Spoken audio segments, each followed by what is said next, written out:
Jon rides into this event on a white horse. The white horse has an eye patch. I'm actually rather proud of Jon Jones. This was awesome. So Jon is taking this shot at Aspinall. It would seem as though he wants to fight Aspinall. The reason that is so poetically beautiful is Jon is working towards getting a fight with Aspinall, the very guy who they've been trying to get him to fight all along. I thought the direction that we were going was Jon Jones versus Alex Pereira. And then I saw Jon Jones ride a white horse into an event with an eye patch. It would be an interesting question to ask Tom. Hey Tom, would you rather fight Ariel in a rematch, or would you rather fight Jon Jones, who appears to be ready and wanting that? The tension between Tom Aspinall and Jon Jones has finally reached a breaking point.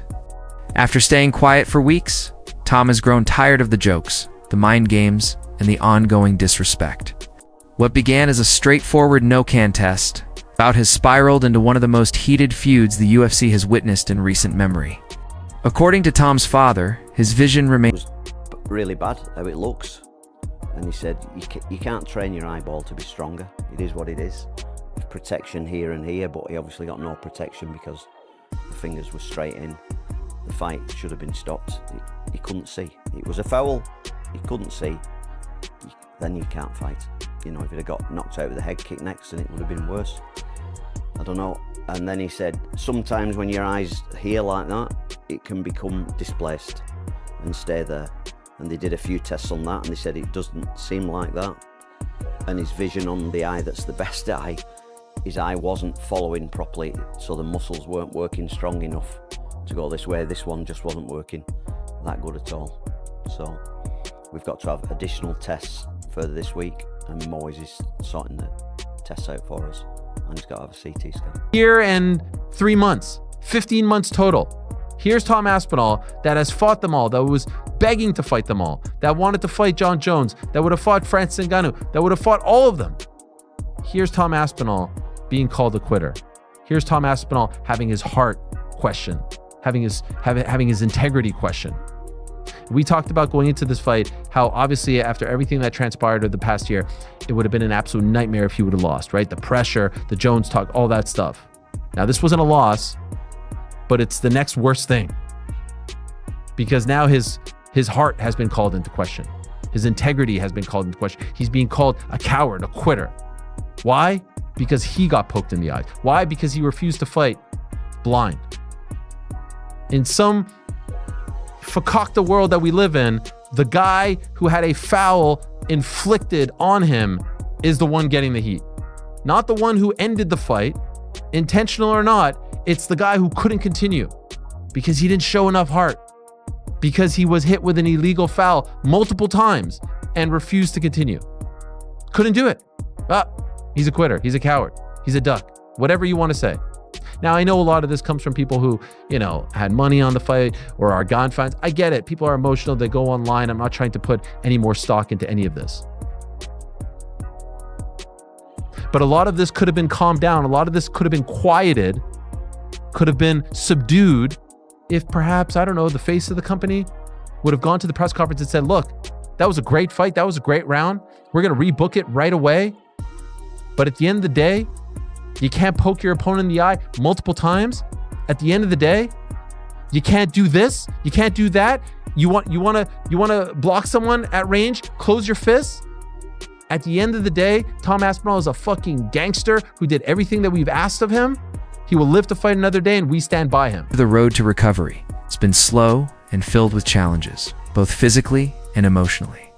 Yet that didn't stop Jon Jones from turning the situation into mockery. At a live event promoting his new dirty boxing brand, Jones made a dramatic entrance riding into the arena on horseback while wearing an eye patch, clearly mocking. Tom Aspinall's injury in front of the audience.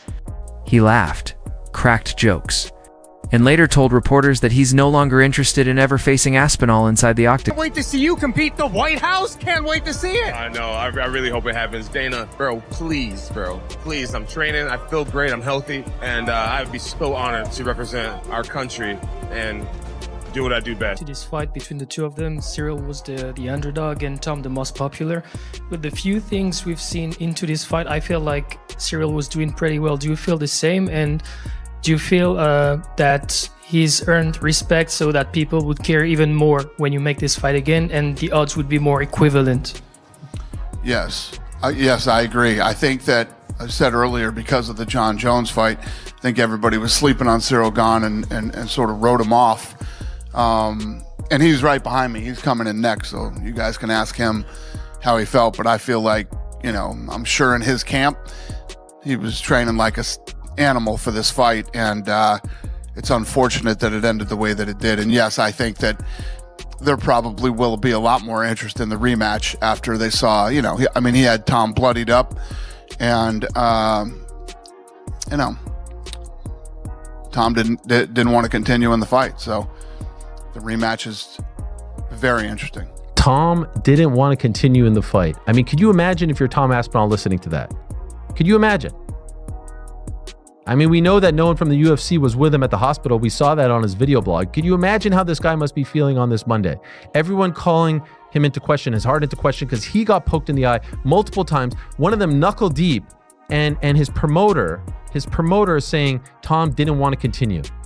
Not Tom was fouled with an illegal strike, multiple illegal strikes. Let me ask you a question. If that happened in some alternate universe to AJ, to Anthony Joshua, what do you think Eddie Hearn is saying? Dana White hates Tom Aspinall because in the post-match press conference, he was going at his heavyweight champion like he absolutely did not like him. I mean, he had Tom bloodied up, and Tom didn't want to continue in the fight. And a key word there is didn't. He didn't say Tom Aspinall couldn't continue, insinuating that he's a quitter. I don't know if it's because Andy Aspinall's saying Tom wants to go to boxing and he'd love a big payday in boxing, or that's just Andy being a manager and a dad negotiating. I'm going to be honest, I'll give Dana the benefit of the doubt. He could have easily just misspoke. And the fact that if you do watch the YouTube that Aspinall put out, Dana White's in the locker room before wishing him all luck. I'm sure he's on good terms with Tom Aspinall and his father, because Dana White, let's be honest, if he doesn't have Tom Aspinall, he doesn't have a heavyweight division. If you saw the other heavyweight fights that were on this UFC 321 card, absolute ass. Jones made it clear that the only matchup he's interested in now is a super fight against Alex Pereira.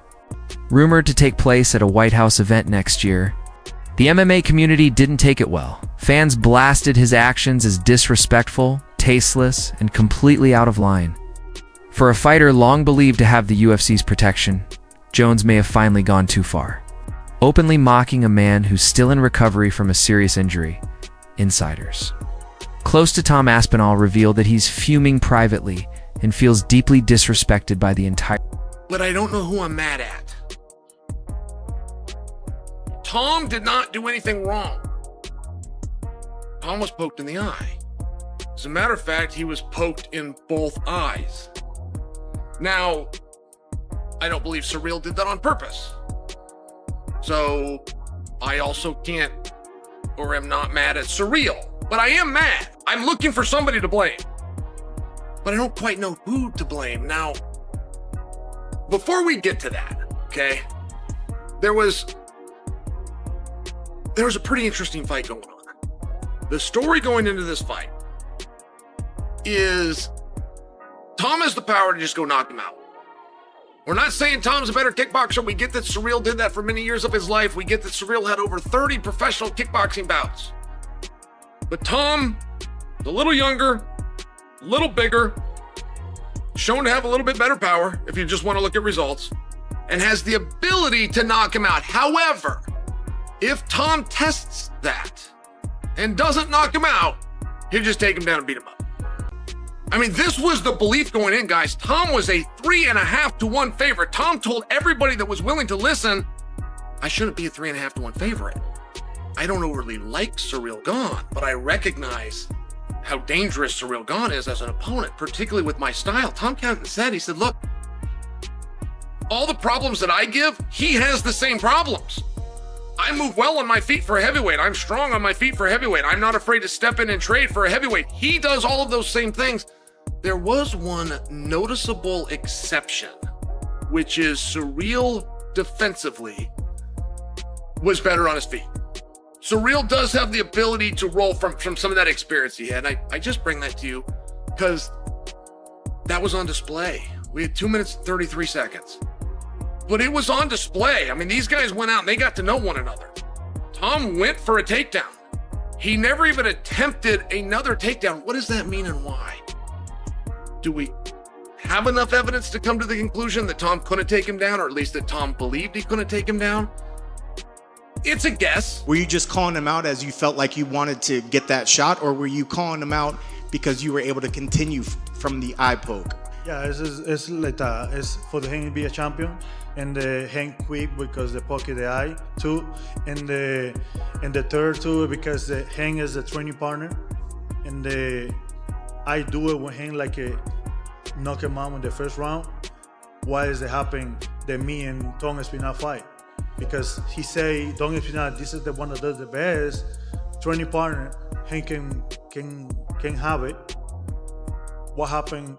Tom Aspinall fighting with Waldo Cortez. It was a significant eye poke. It wasn't like a little scratch. Yeah. It was, they went in. They were proper eye pokes, and Tom clearly was in a lot of pain. There's people saying online, well, he was saying multiple times, I can't see.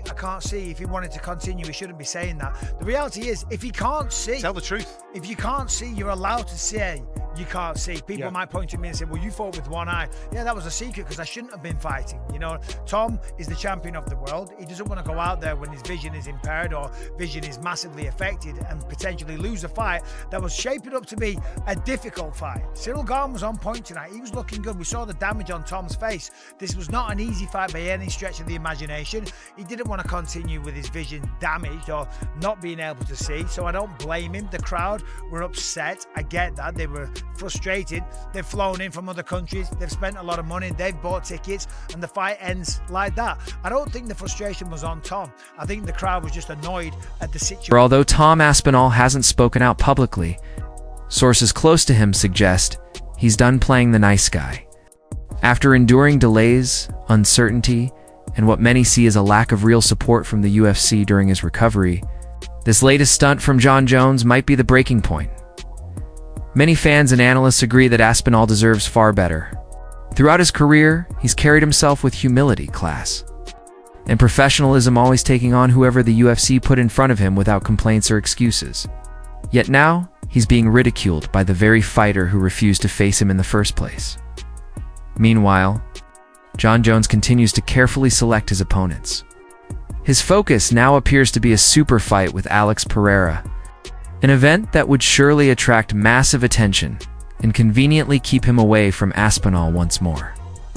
Behind the scenes, Aspinall's camp has hinted that he's rethinking his future. His father, Andy Aspinall, has openly expressed frustration with how the UFC treats its fighters. Given the ongoing tension with Dana White and the organization, many believe this could mark the beginning of the end of Tom's UFC journey. If Aspinall were to walk away once his current contract ends, it wouldn't surprise anyone. He's young, powerful, and immensely talented, more than capable of transitioning to boxing, where fighters like Francis Ngannou have already proven bigger paydays are possible. So, while Jon Jones continues to mock him over something beyond his control, Tom might ultimately have the last laugh. Because whether he stays or moves on, his name commands respect. And when everything's said and done, fans will remember who carried themselves with honor and who didn't.